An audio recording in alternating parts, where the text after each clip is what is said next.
It's easy if you try. No help. It was on the 19th of November 1960. I was sitting on the tube reading a newspaper, the Daily Telegraph, when one particular paragraph caught my attention. It related how 2 Portuguese students had been sentenced to terms of imprisonment for no other offence than having drunk a toast to liberty in a restaurant in Lisbon. This was during the dark days of the Salazar regime.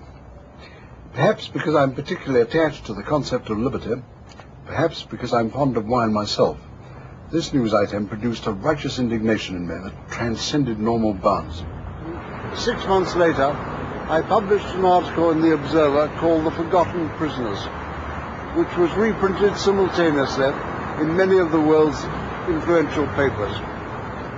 As I remember, that article began with these words: "Open your newspaper any day of the week and you will find a report from somewhere in the world of someone being imprisoned, tortured or executed because his opinions are unacceptable to his government." I'm not the only one.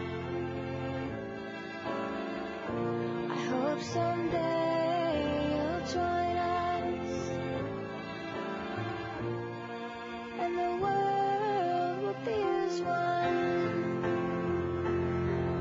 Imagine.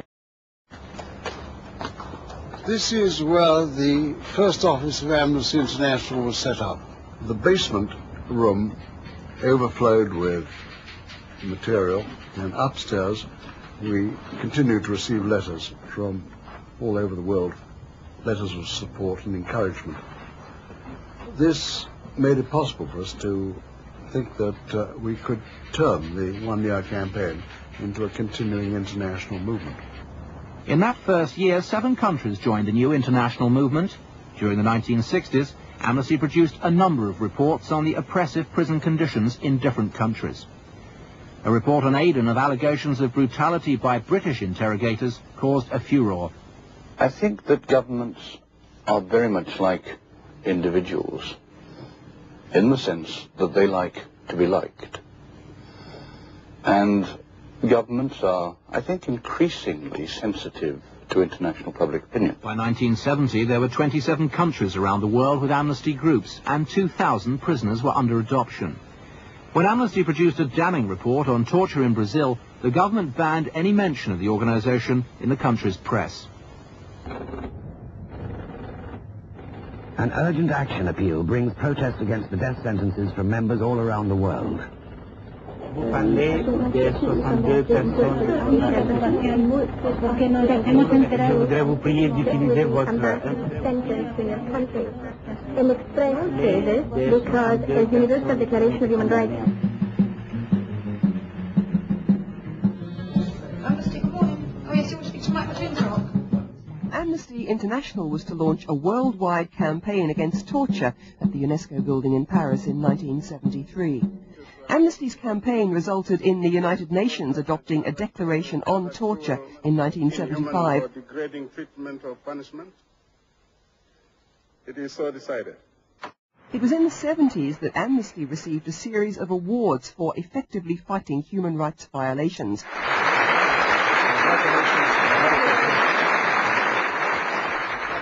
In 1977 had been declared prisoners of conscience by Amnesty International.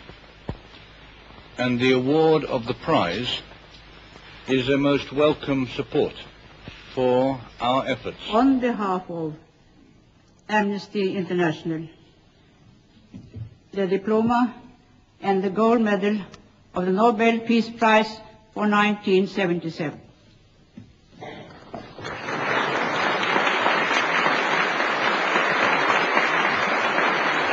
The honor to present to Amnesty International the 1978 United Nations Human Rights Prize. Amnesty International, the human rights group, compiled a file of the missing. They listed 2,665 people who disappeared between March 1976 and September 1979. I am Thomas Hammerberg, Secretary General of Amnesty International. And here in our documentation center, we subscribe to hundreds of newspapers, official bulletins, and transcripts of radio broadcasts. We are constantly looking for reports of arrests, political trials, torture allegations. Everything is systematically recorded, country by country, and then checked and cross-checked.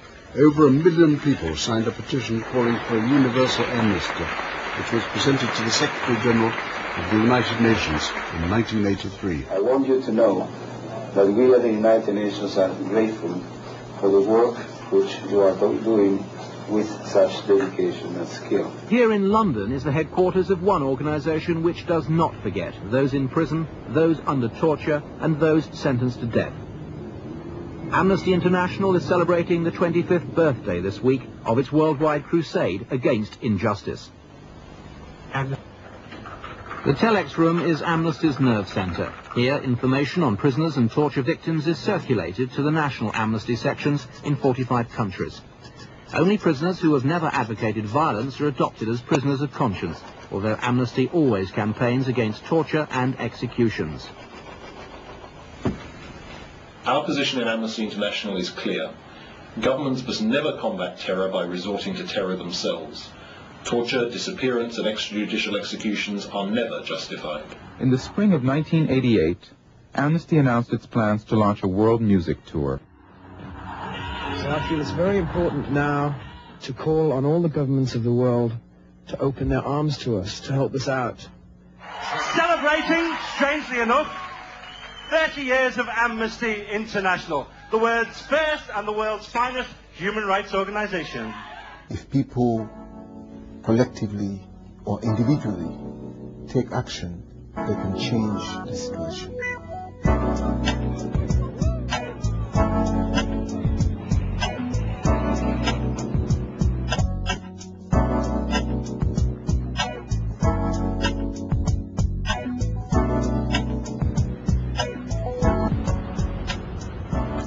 We are asking the citizens of the world to get up and sign up to the Universal Declaration of Human Rights and take action to bridge the gap between the principles and the reality.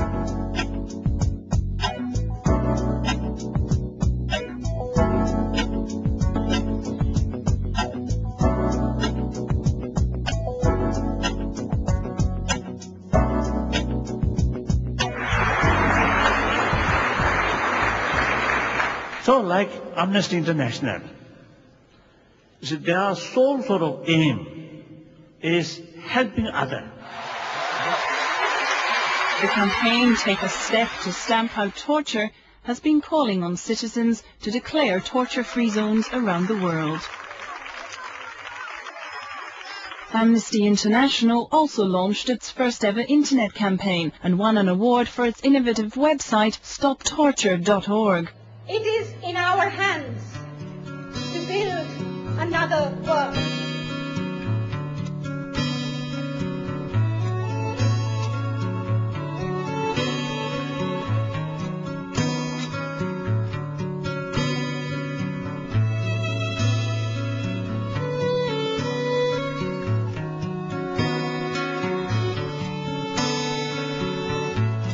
With this report, we launch our campaign to mark our outrage and to call for urgent action.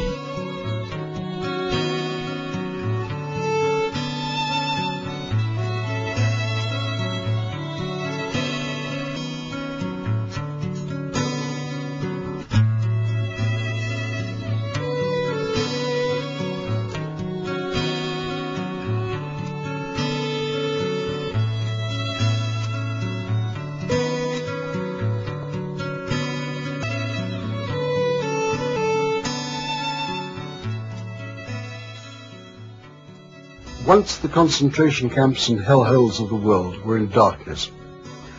Now they are lit by the light of the amnesty candle. Better light a candle than curse the darkness.